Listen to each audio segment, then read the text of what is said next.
generous support of the School of Humanities and Sciences at Stanford University.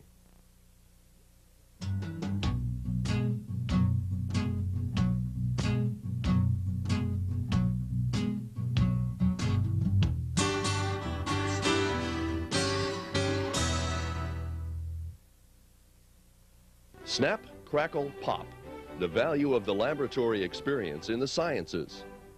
A talk by Richard Zare. As part of the award-winning Teachers on Teaching series sponsored by the Center for Teaching and Learning at Stanford University, Richard Zare, the Marguerite Blake Wilbur Professor in Natural Science at Stanford University and Chair of the National Science Board, discusses the importance of the laboratory when teaching science. Indeed, let me start, if I might, with a quote from my thesis advisor. This is Dudley Hirschbach, of something he wrote. I hope we can read this. Let me focus this, okay? And he writes, I'm going to read it to you if you can't.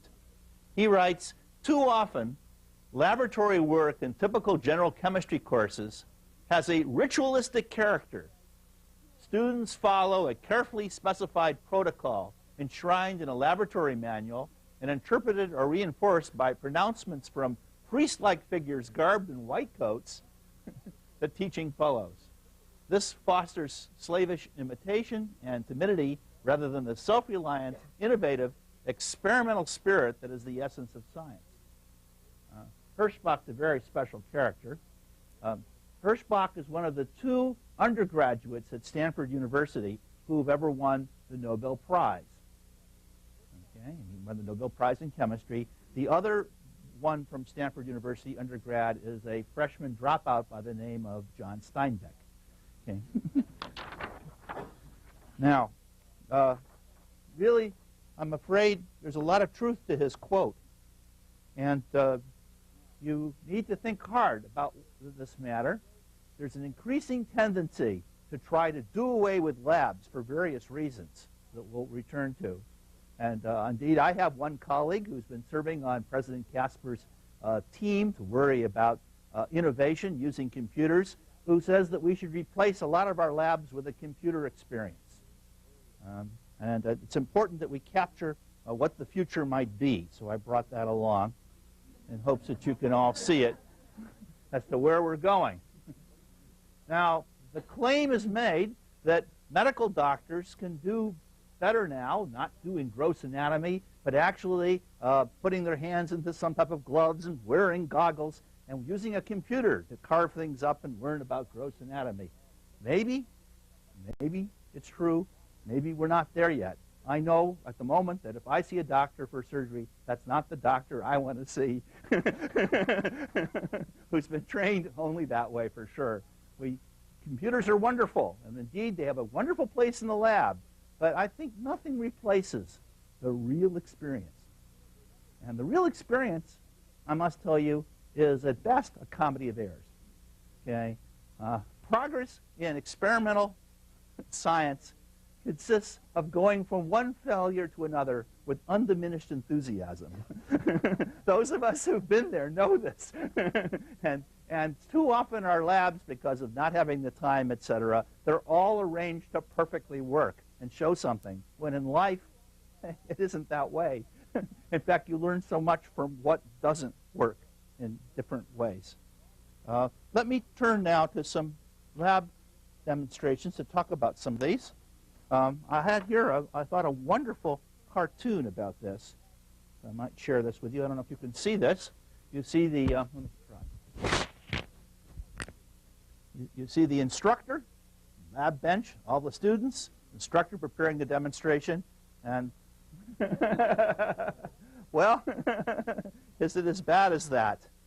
There's one very dramatic such example which I wanted to illustrate with you, and then there's some others which are of a more subtle nature. Let me start by turning this off and actually turning to the matter of the glowing gherkin or pickle, which I think I can set up for you. We have here a transformer, the electrical line with 2 prongs. grateful to Brian Bean to put this together. Let's check the moment that this is off. It is off. That's important. Now we're going to plug this in. Okay. And we need some pickles. Now, not any type of pickles. Cucumbers don't work. In fact, the saltier the better. So really kosher pickles are what you're after. Okay, a little bit of effort here. Let's pick out a pickle. Not so easy.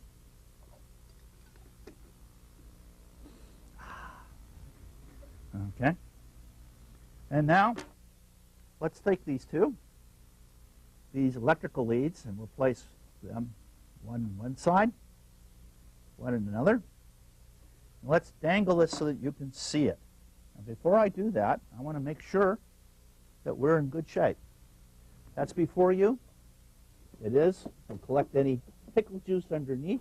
Just a moment, like so. And we're now going to pass current through this pickle. And I'd like to dim the lights a little, just in the front if it's possible, so that we can see what happens. So we turn on our switch, and we start to pass current through this.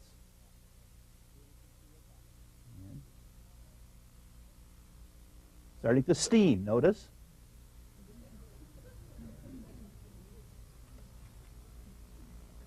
And if you look, what do you see? You should see a yellow glow, right? It's coming from this pickle. Let me turn this back off, turn this moment, and if you were to feel this, it's now warm. Bring these a little closer. Try one more time. And get this effect for you. Pretty clear. Okay, and indeed, if you go from 110 to 220, you can read by this. What else to tell you about this? Only one side of the electrode is yellow, not the other. You need to think about that. Why is that so? And then what can you learn from this? Why does it matter? Okay, so it's a lovely demonstration that I learned from a fellow by the name of Appling, Jeff Appling, who's now at Clemson, about this pickle. How does this fit in? Turns out what we know about the stars, for example, is only what we see. We see at various radiations, and one of them is the visible, and we analyze them into colors. And then we make wonderful statements about what goes on, assuming that whatever takes place on Earth is transferable to far out there where we haven't been and are not likely to go in my lifetime anyways. What would we conclude about a pickle far away? We would conclude that it was raging sodium inferno, right? When really it has about 16% sodium, but not that at all. You're missing a lot. It's the same way of looking at a flame and not understanding from the flame of a candle all the processes that are going on. The flame of the candle is normally yellow, same thing which is coloring our pickle. And you can use this many ways to teach about things. I like these as lecture demonstrations. They're easy to do, and I find that if you do that, well, a lot of lectures are forgotten, but the certain moments, some moments are captured and are brought away, and they really work with a type of lecture demonstration. So that's one form of, if you will, lab experience that's hands-on. And so now I'm going to shut this off, take this down, and I'm sorry there's no great way of disposing of this. And so we now have some burnt pickle flesh to deal with later. Let's continue with light. Another piece of light that you can often use is your overhead projector. And here it is. Here's our overhead projector. And I want to turn this overhead projector into something that will illustrate for us how indeed a spectrometer works. You notice I have here a green laser. This is a green laser beam. And if I send this green laser beam through this piece of grating, you see all the different green spots? Of course, it's transmitted, and then the various orders. If I actually can bring this and tape this, well, I need to find my tape. Okay, there was tape on the overhead table. Aha! Thank you. It's an empty box. Okay. So, I need to hold this like so. And I need to, you see some tape? Ah, I see. Thank you. That'll help.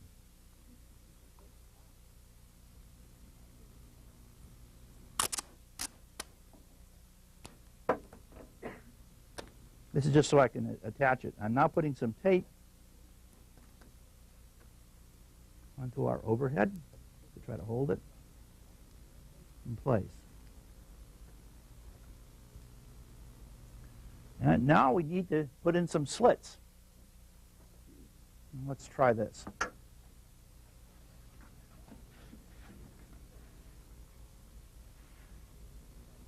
Okay, and I want to, again, dim the lights, if I might, and explain what we have. Can you see this? So what I have is just a piece of cardboard. It's cut out with slits, 2 of them, and I see the image coming through, which is the undeflected image, 0th order from the grating, and then I see the type of thing that Isaac Newton would have been proud of when he would have used a prism instead of a diffraction grating in his day. Plastic didn't exist. Okay. Needed some chemistry. Okay, but okay, we got this. We see the colors. Let me now bring up some solutions. Here are some vials that contain some organic molecules that are colored. Let me place this one, for example, over one of the slits. What do you see? If you compare this side with this, you see that this color is missing. It's been clipped away, eaten up. It's being absorbed.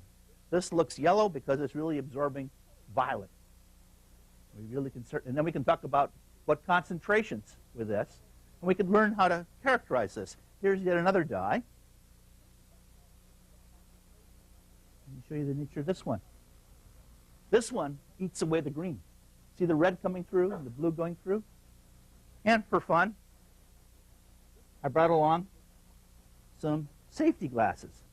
The safety glasses, when you work with laser beams, let's look at them. How effective are they? Do they really work? Okay, so let me put one lens in.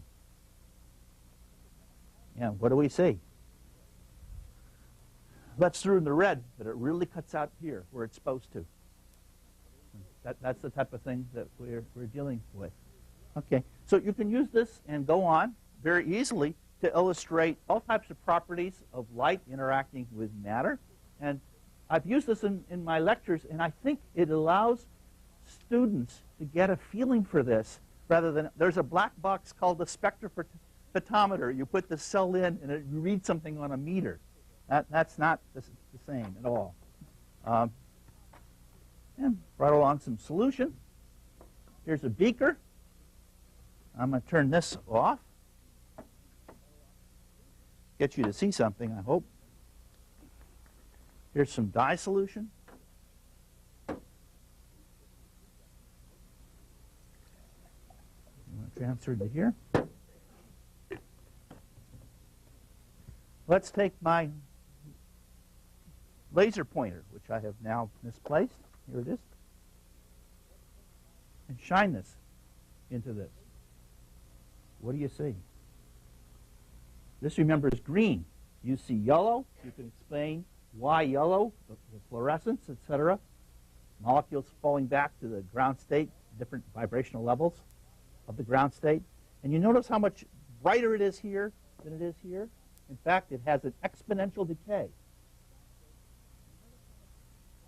And that's, you can then use to illustrate what's called Beer's law and bring that back to absorption. And absorption always has, of course, more in the ground state than in the excited state. What happens if you have more in the excited state than in the ground state? Then you get what I call is Beer's laws backwards. Reeves' law, okay? And Reeves' law says instead of having loss along the medium, you have gain. And what's gain? That's the laser. That's indeed how a laser works. Make more in the excited state than the ground state by some non-equilibrium process. Okay, great. Let's put these aside for a moment and return to some comments that people made. I was looking about this, about what matters. People say, oh, what has happened? We got to remove a grating. Yeah, this will help. Okay, that. Okay, let's put this on here so you can read it. And I'll read it to you because I'm not sure how well this works. It says, one ultimate demonstration. How is it possible to walk on burning coals and not get burnt? People do this. I have seen pictures of this. I've not done this personally, but I believe you can.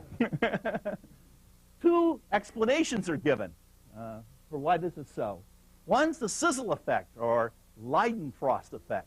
What this means is that you're so scared, you're sweating, and you normally sweat anyways from your skin, okay? And the sweat against the hot coals makes steam, and that basically insulates you from what's going on.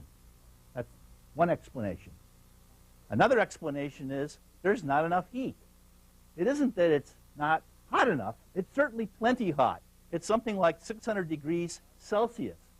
That's, as you know, burning coals, right? Very hot. But there isn't much heat content in wood, and it's not easily able to transfer it. And this is a very good explanation, I think. Both are true, and they don't contain all that much heat. It's very much like talking about water, about a squirt gun. It may have lots of pressure, but it has, depending, little volume. In this case, little volume, little heat. And these two explanations are put forward. I've met someone, and some of you might recognize his name. This is Gerald Walker. And I wanted to quote to you from a person by the name of Cecil Adams, who writes something called The Straight Dope and publishes it, syndicated columnist. And he says, I've just spoken to my bud, Gerald Walker, who's in Cleveland, Ohio, where I grew up. And he's the former Scientific American columnist, and it turns out the G. Gordon Liddy of physics. Okay. And it's true. As a classroom demo of the Leidenfrost effect, Gerald not only walked on hot coals, incidentally, he gave it up after getting badly burned once. He was so cool, his feet didn't get sufficiently damp. He also dips his bare hand in water and then plunges it momentarily into a vat of molten lead, which is 700 degrees Celsius. It says Gerald, who's even done this on the Johnny Carson show. Here's the quote that I thought so arresting. There is no classroom demonstration so riveting as one in which the teacher may die. Is this really necessary? I hope you've seen from what I've started to show you, this I believe that, you know, this is what you expect G. Gordon Liddy to say.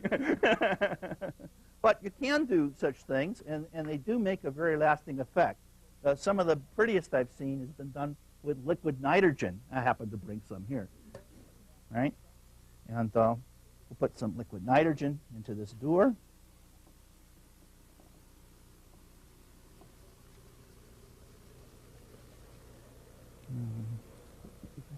What is this?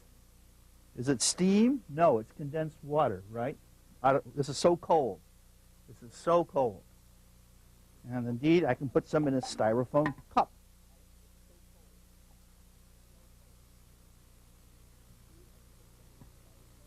Okay. We have a liquid nitrogen tank over by mud and chemistry. Some of you may have seen the steam from it. And you can do all types of marvelous things with it,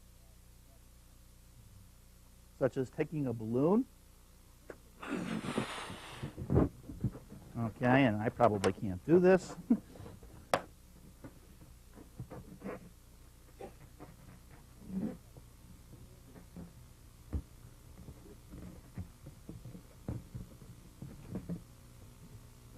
I think others are going to be better at this than me.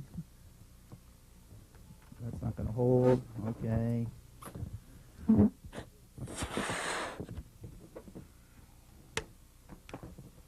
I could just get it around.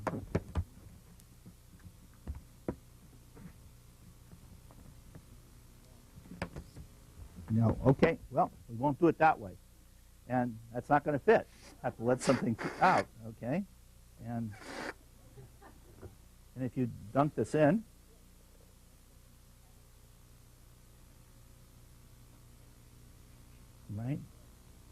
And of course, this gets quite cold. More dramatic still is a banana. The laboratory technique's impeccable.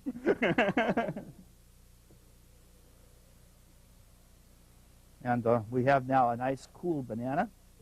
The properties of cold banana are quite different.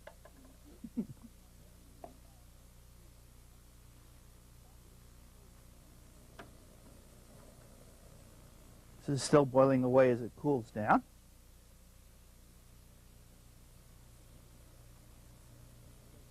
Taking time to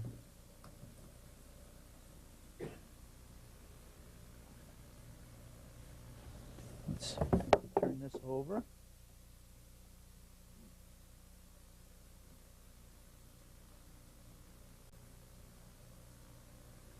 Maybe good enough. Okay, and such a thing. Well, try some more. It's going to show you it shatters pretty readily. I will come back to that in a moment. Here is some liquid nitrogen, as you saw. And I just wanted to illustrate to you the thing. I have a friend, Professor James L. Kinsey from Rice University, and he actually gargles with this stuff before classes. And you can understand how you can do that. I've never brought myself to that point yet. But it is certainly easy to take your hand. This is so cold, and pour it over it, right? And of course, this is harmless. This is nitrogen, though it's technically a suffocant, which means too much of it forces the oxygen out. So, and try again.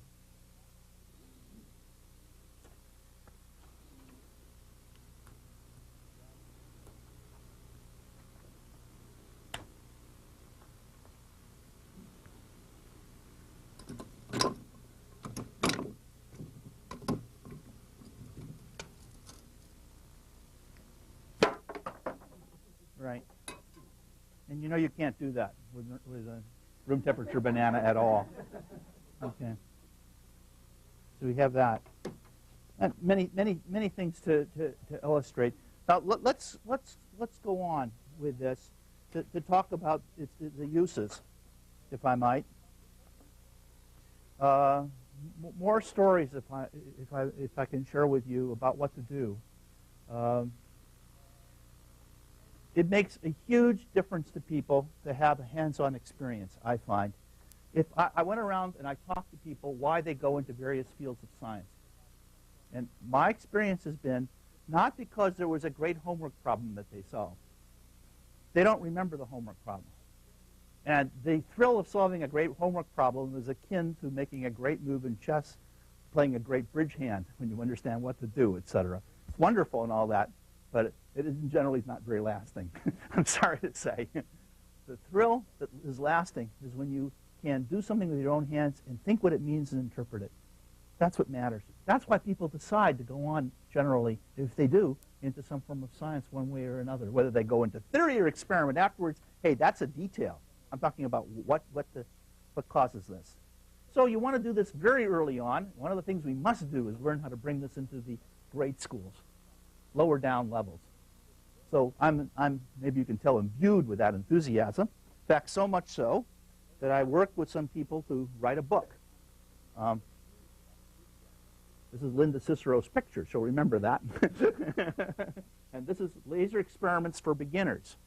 These beginners are people in high school or just beginning college. It's possible, not using this laser, but a helium neon laser is very cheap, to write a book full of experiments to illustrate all types of things that you can do, from hole burning in solutions, leaving transparent streaks and things, to all types of other things.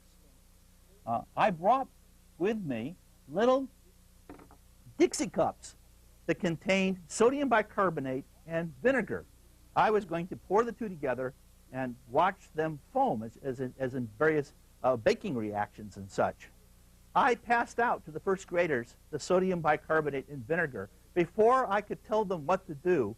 Not one, but several students had eaten them and were foaming and belching.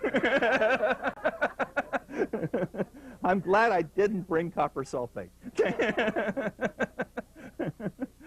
which is a bad poison. Okay, I hadn't encountered that. I brought along some lecture demonstrations of the type, again, you could do. I brought along something called an oscillating chemical reaction, which illustrates so much. So interesting to actually see a reaction which, as it goes on, forms order within itself. Talk about heartbeats and various other things. I had this, it was driven by the heat of the overhead, and you could project it. Class said it didn't compare with television. No interest at all. Couldn't make the context. I brought along thermite. They loved it. I brought along magnesium ribbon. The class, all they wanted to do was burn more magnesium ribbon. It was very discouraging. Okay, so you have to know your audience. That's one thing for sure in this, and I didn't in that case. That was part of my experiences. I've had some other experiences. I've had the opportunity, the rare pleasure, of trying to teach about science to non-science undergraduate majors. First thing, in a course that would be called Chemistry 123, as it's as simple as 1, 2, 3, but people interpreted that as 123 as some high-level course, and it was very hard to get them to take it. So we changed the title later to Chem 1, with no great increase in attendance, I might say, as well. But what was interesting about it was the ability to do labs. And the labs I designed were done in the dormitories. There's a great advantage to that. I truly believe that an educated person, at least from Stanford, ought to know about science and technology and mathematics, what goes on as well. I think it's very important we have that type of requirement. I think you just do yourself in if you don't learn about that. Anyway, stick in the world we live in. So I made up a bunch of experiments that could be done in the dorms without, killing dorm pets or the dorm roommate and so forth. And they were the first experiment. I want to share them with you because I think you'll find them interesting. Perhaps what to do is I asked them, please, after I showed them a wonderful movie about powers of 10, to find if you take salt water and you dilute it serially, what is the point where you can quit tasting salt water as being salty, that it tastes the same as tap water? The other thing I did is I gave them an ammonia solution and asked them, when, if you keep diluting it, could you quit smelling ammonia? And the third one I gave them was a food coloring. Okay? And I asked them, when could you keep diluting this blue food coloring until it no longer can be detected as blue? Turns out your eye is much more sensitive. That had the parts per million type level. The others were parts per thousand.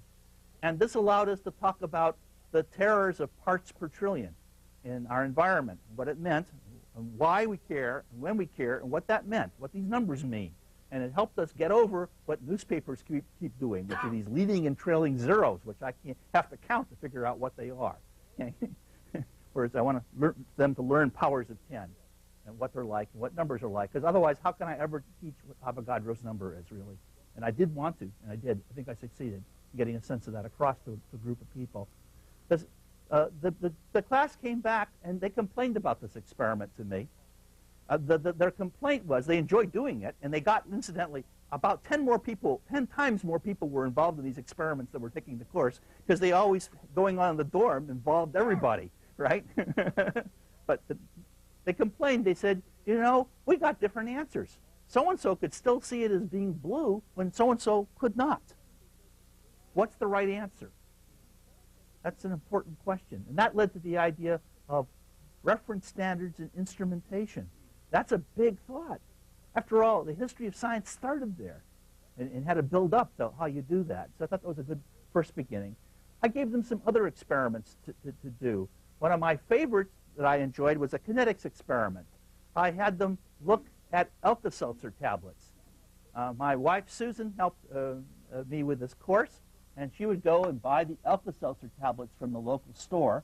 We needed a number, as you'll see. We raced Alka-Seltzer tablets in hot water versus cold water, how fast they dissolve. Guess what? Hot water's faster, right? You knew that already.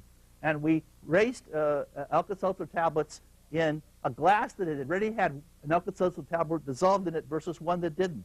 They're the same. It's not really much controlled by what's been dissolved there before. That's fine. Then I asked them to make a prediction what would happen if you cut an Alka-Seltzer tablet in half and you raised a half an Alka-Seltzer tablet against a whole Alka-Seltzer tablet? When would they first disappear? They made their prediction. I asked them then to make the observation. Observation was done. They come out about the same.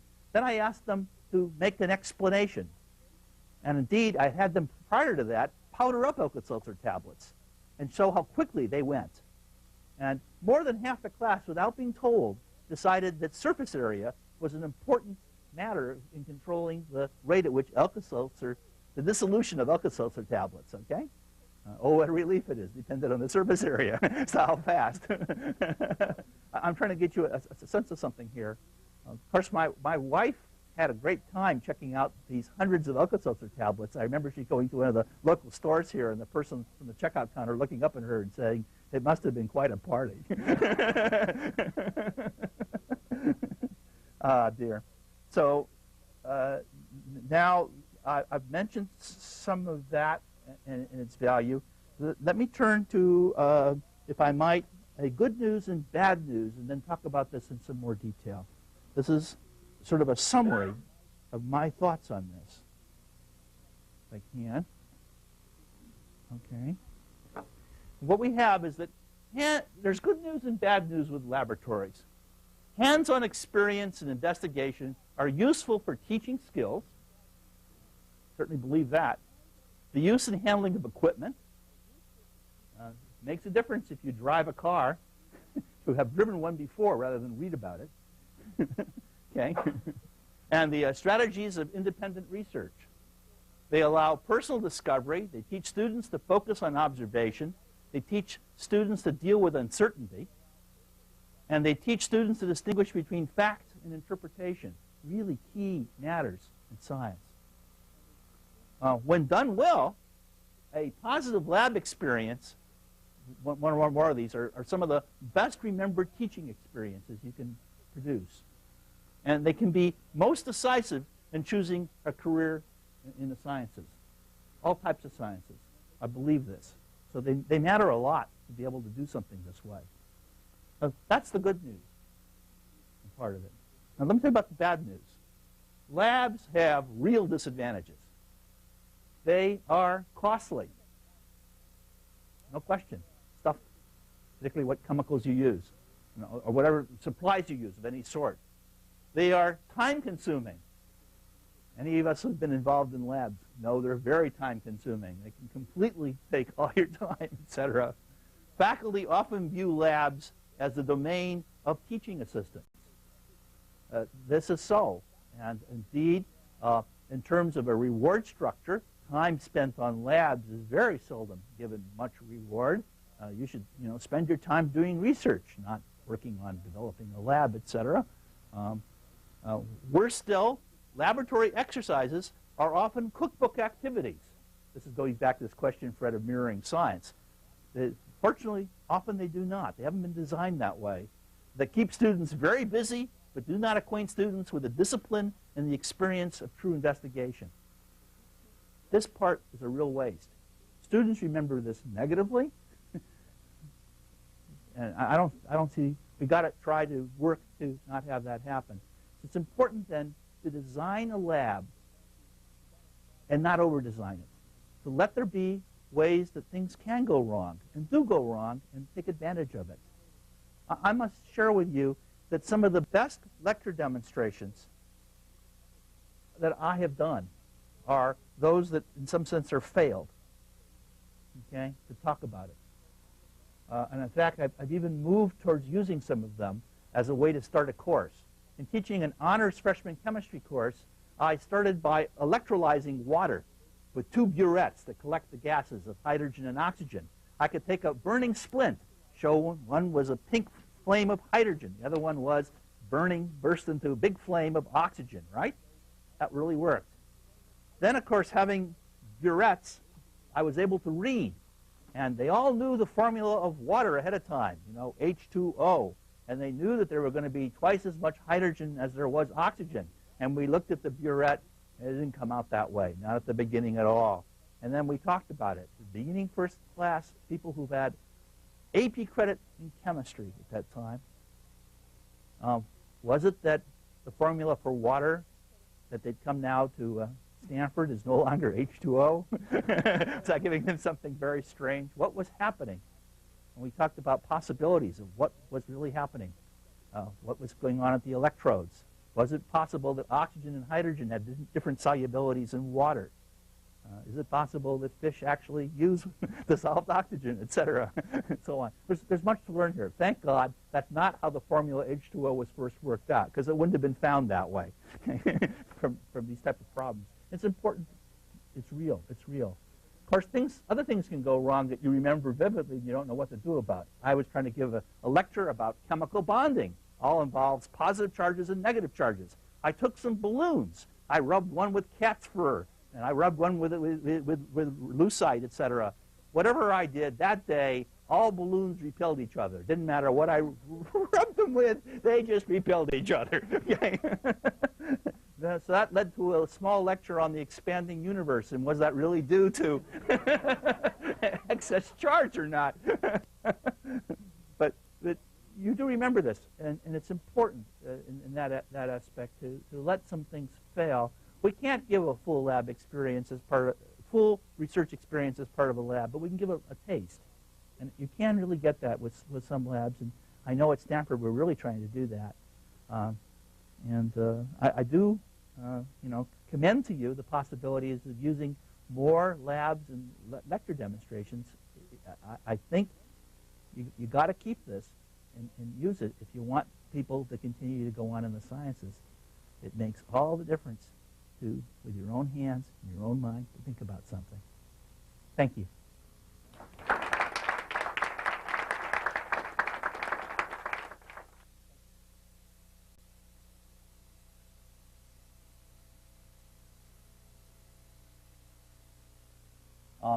Sure, we go for grades, and my own experience is if you'll spend time with people in the lab, you will very easily be able to determine those you think are gaining from the experience and those who aren't.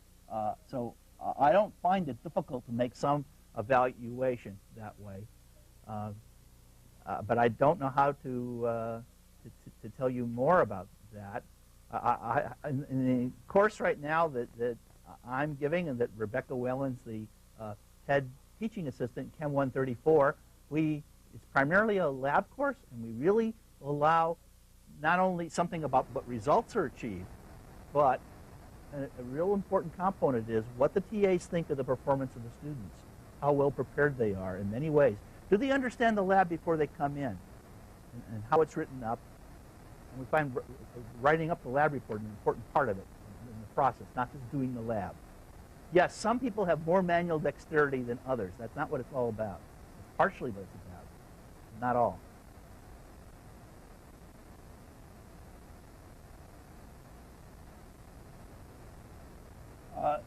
You're lucky if you haven't experienced it, so you don't know what I'm talking about.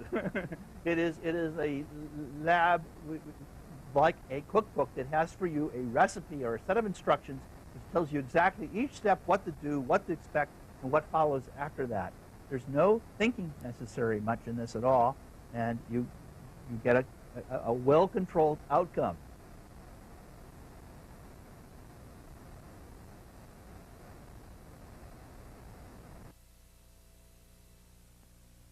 I certainly am in favor of student-teachers interactions. Don't want you to think otherwise.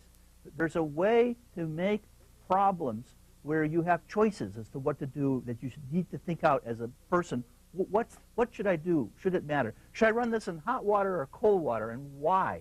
And not be told, now you must run this only in cold water with no further explanation. To be instead be said, you now need to wash this, but you should decide whether you want to wash in hot water or cold water. I'll give you an example of what I'm trying to say, to make a difference between something which is very prescribed to something that causes you to wonder and say, well, which one's better for what I'm doing? And real life doesn't have a cookbook when you go to do something new. So you want to have some of that put in. Now, you can't have too much, because then you don't get closure. You have only a certain period of time. And you do want these labs in general to succeed. They have something that happens that you feel good about. I saw this happen. But so it's a balance. Okay? Yes?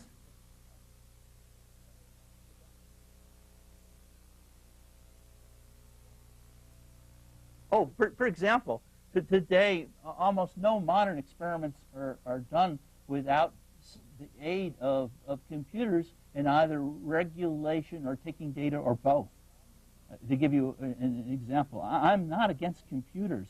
I'm against the concept that computers alone will replace labs.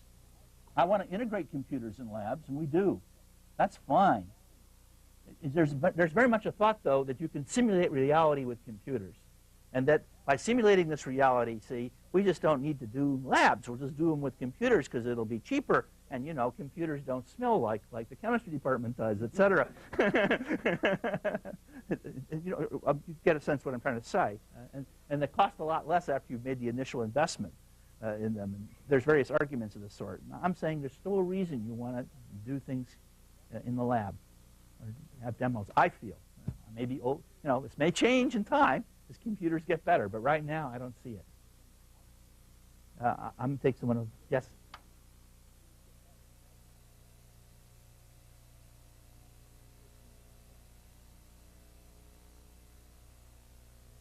I have thought about a number of different experiments.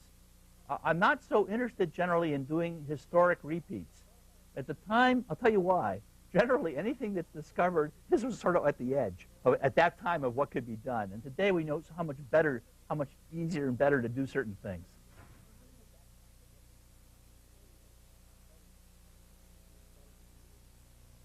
That's valuable. That part's valuable. And to make things that involve the thinking and the reasoning aspect, that's valuable. So that I'm for. And indeed, we have one of our labs that goes back to how people worked out what the atomic weights were and by making gravimetric precipitations of various chlorides containing compounds, etc. And we see how hard that was and what that was like. Yes.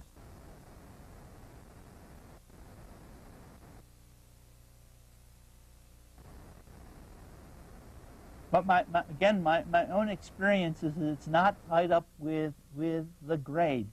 I mean, I know this is a very common feeling about grades, but what got me personally so excited to go on in chemistry is I spent a summer doing some X-ray crystallography, and it worked. I could understand it and do something. Okay, from playing with the crystals, seeing them grown, to getting real structures from them. And no one gave me a grade, and yes, they gave me a paycheck, and it was ridiculous. Forget that. That's not the point. It was this realization of that I could actually do it and understand it, and that it was fun. That's what I carried away. And I think the lab experience, I'm not so worried about what grade comes from it as I am what people take away from it about knowing about the world and themselves. I think they'll easily get this sense, particularly when there are others and there's comments being given. Have you thought of this? As long as there's interaction that goes along with just the lab.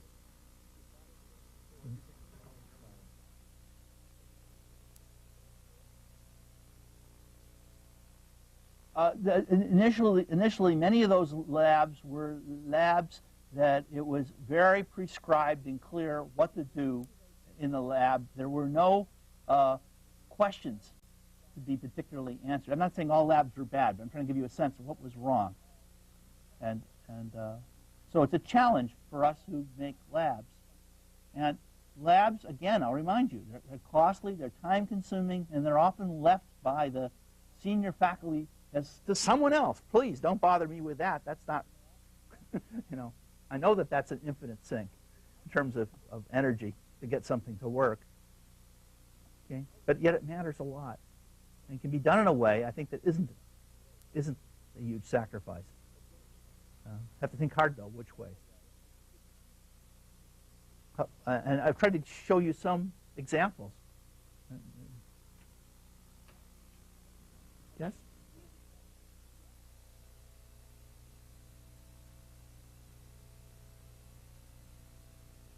I don't mind if that's the conclusion that's reached, personally.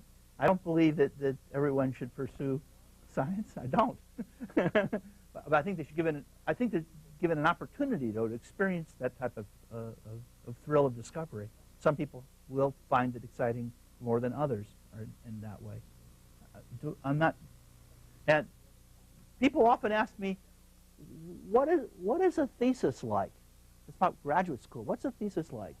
And I sort of tell them, well, it's a giant homework problem. There's a big lab component, see? And instead of, instead of having a week, you have sort of, well, several years.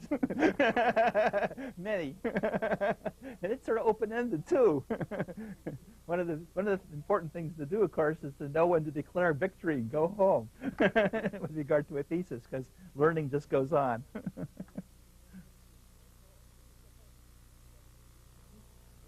thank you very much. Thank you.